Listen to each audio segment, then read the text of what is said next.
Chers amis astronomes, bonjour. Je suis Frédéric Bertoni et bienvenue sur la chaîne Fred l'astronome.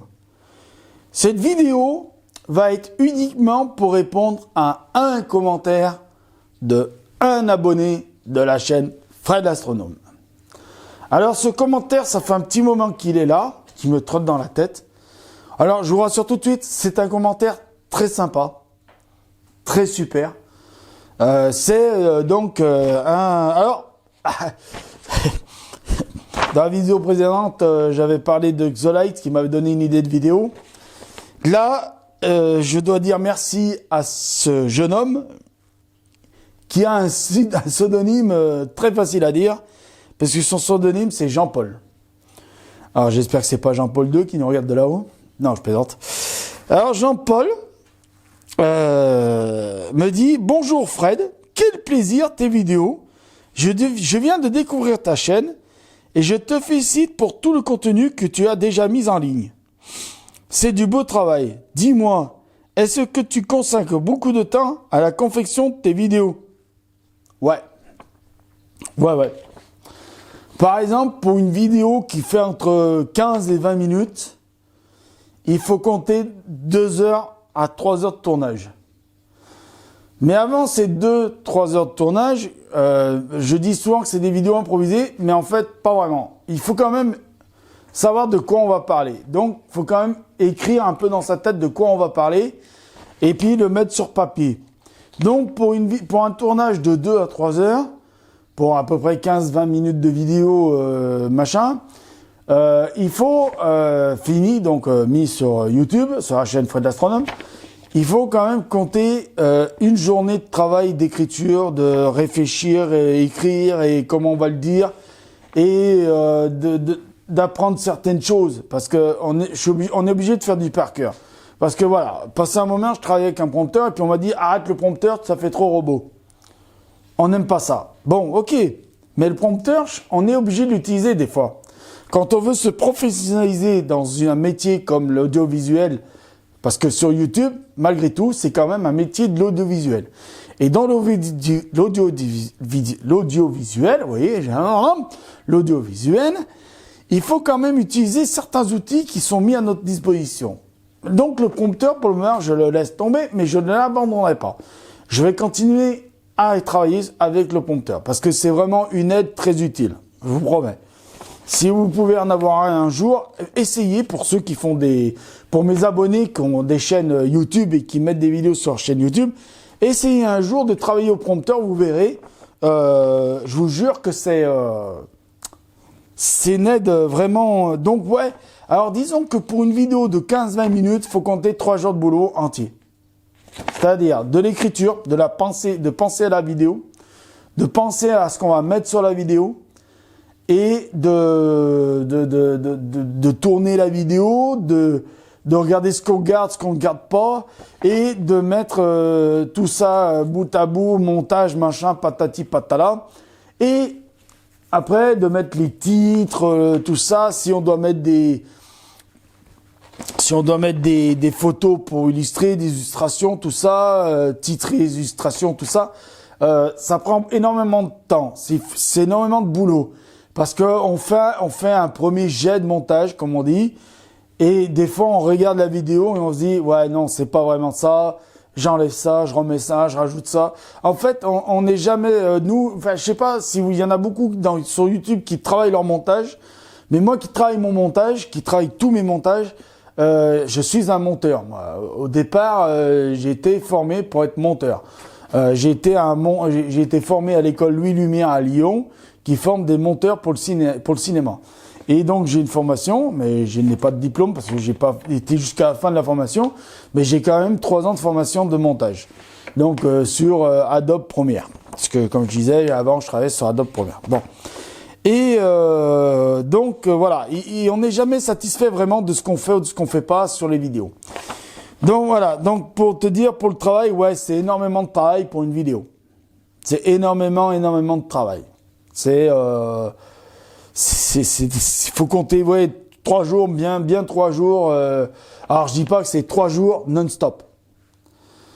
Ça va être 3 jours, je vais travailler 8 heures le premier jour, 8 heures le deuxième jour, 8 heures le troisième jour. Et la vidéo mise en ligne. Voilà. Donc 3 fois 8, vous comprenez, hein? Faites le calcul vous-même. Si vous êtes bon en maths, mettez-moi la réponse dans les commentaires de cette vidéo.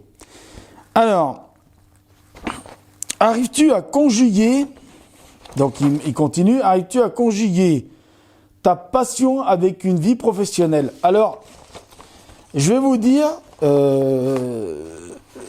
je n'ai pas vraiment de vie professionnelle.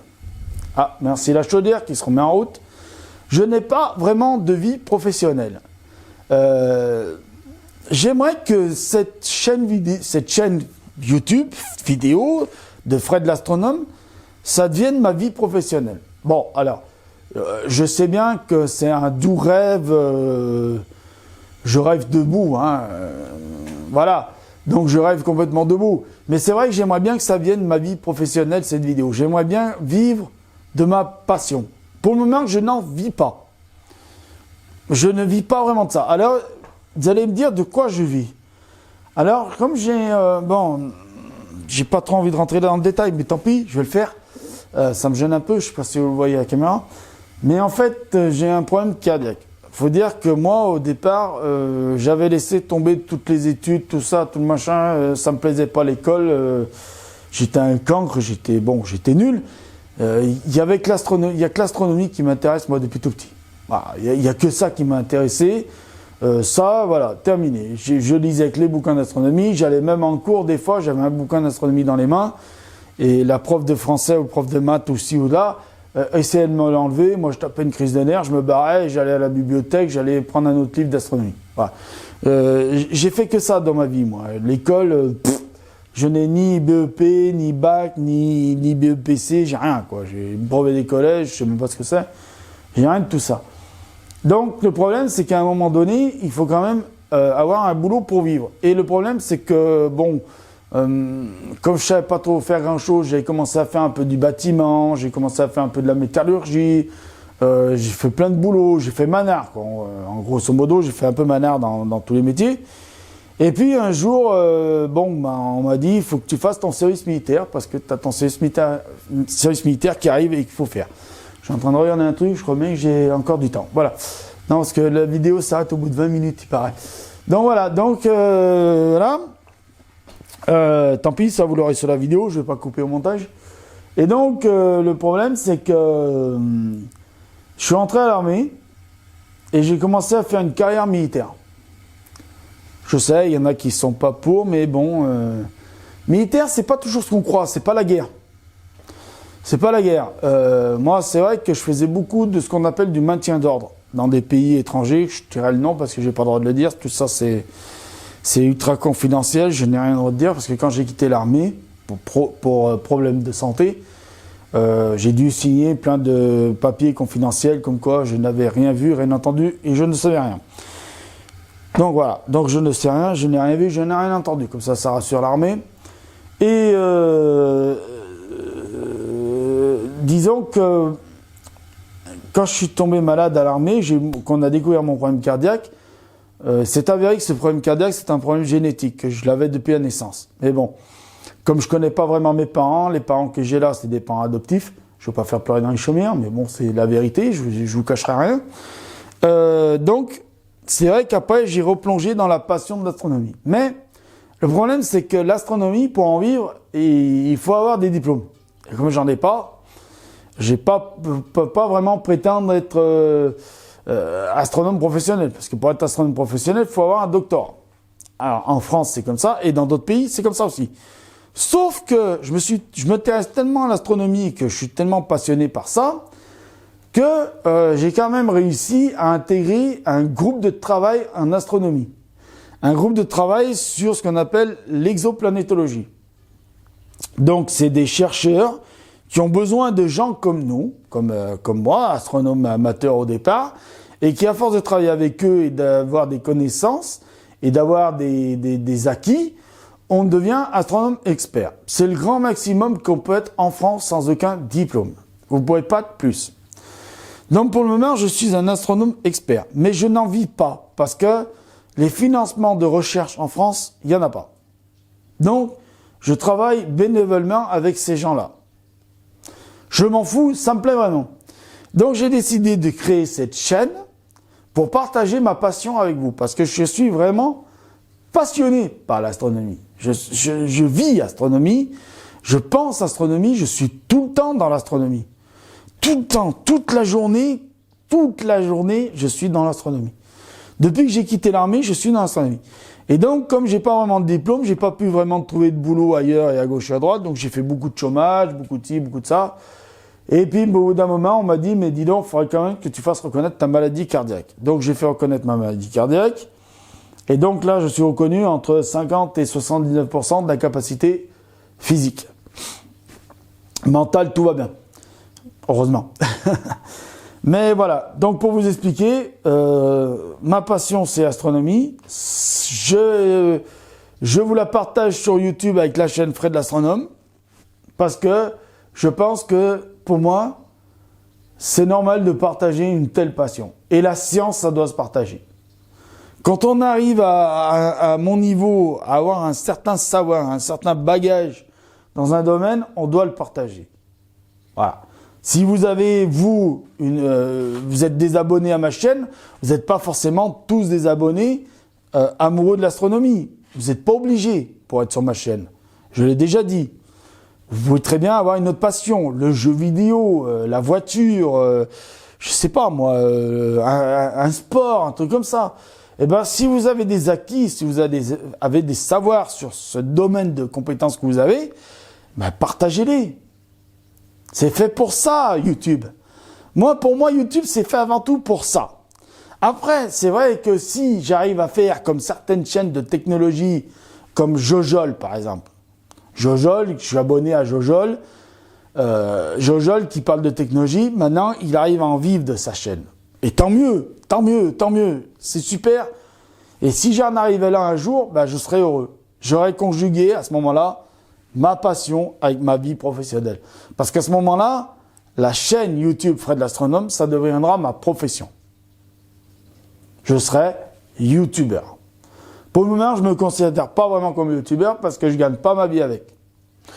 Donc pour le moment, ce que j'ai, c'est 808,90 € par mois qui est versé par la caisse primaire, par la CAF, qui est ce qu'on appelle l'AH. L'AH, c'est l'allocation adulte handicapé. Voilà ce que je touche pour le moment. Voilà avec quoi je vis pour le moment. Et avec quoi j'ai payé tout le matériel qu'il y a là, derrière moi, devant, tout ça, pour faire la chaîne, le petit micro que j'ai là, et pour faire les vidéos. Voilà. Donc j'espère que j'ai répondu à ta question, Jean-Paul. J'espère que j'ai répondu à ta question. J'espère que j'ai pas fait trop pleurer dans les chaumières avec mes problèmes de santé, mes problèmes de ci, mes problèmes de ça. Mais voilà, c'est la vérité. Je peux pas dire autrement, expliquer autrement. Ma vie, pour le moment, c'est ça. Ma vie, c'est là.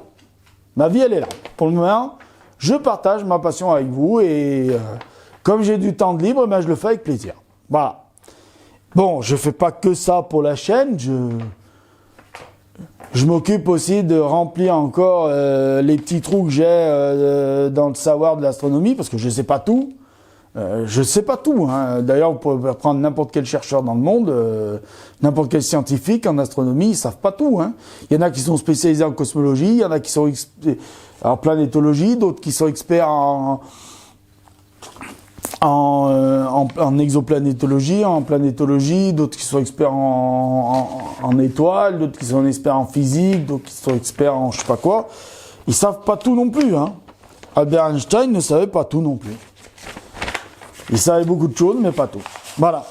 Donc, très cher ami astronome, je vais arrêter cette vidéo-là parce que, bon, on a assez parlé de moi. Et ce sera la seule fois où je parlerai de moi comme ça. Donc, profitez bien de cette vidéo pour apprendre des choses sur moi. Alors, oui, je vais répondre à une question. Non, je n'ai pas de petit ami. Je ne profite pas de cette vidéo pour passer un appel, mais non, je n'ai pas de petit ami. De toute façon, avoir une petite amie avec ma passion, c'est très dur. Voilà. Bon, c'était une question qu'on m'avait posée un jour comme ça, il y a longtemps. Je m'en suis rappelé, je me suis dit, allez, je profiterai d'une vidéo où un jour je parlerai un peu plus de moi personnellement. Voilà, c'est fait.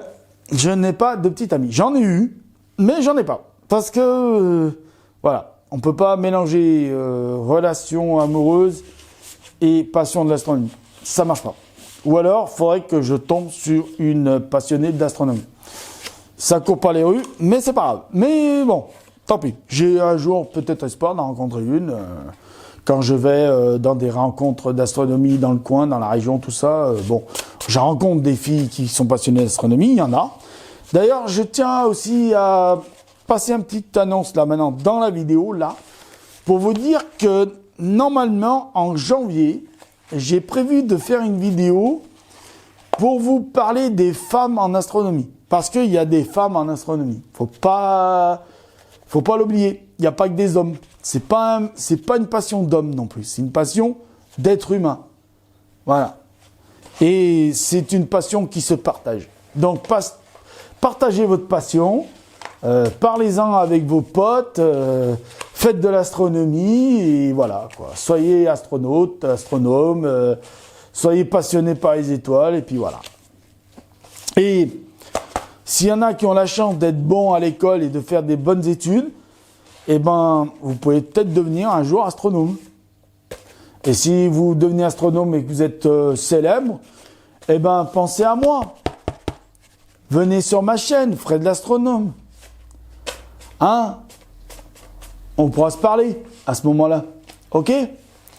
Voilà. Très cher ami astronome, je vous laisse ici avec cette vidéo. Je vais vous dire au revoir, je vais vous dire à plus, je vais vous dire à bientôt, je vais vous dire bonne année, bonne santé, faites de l'astronomie, faites de l'observation, mettez l'œil à l'oculaire et à bientôt. Au revoir sur la chaîne Fred l'astronome, j'étais Frédéric Bertoni et j'étais ravi de vous parler. Au revoir.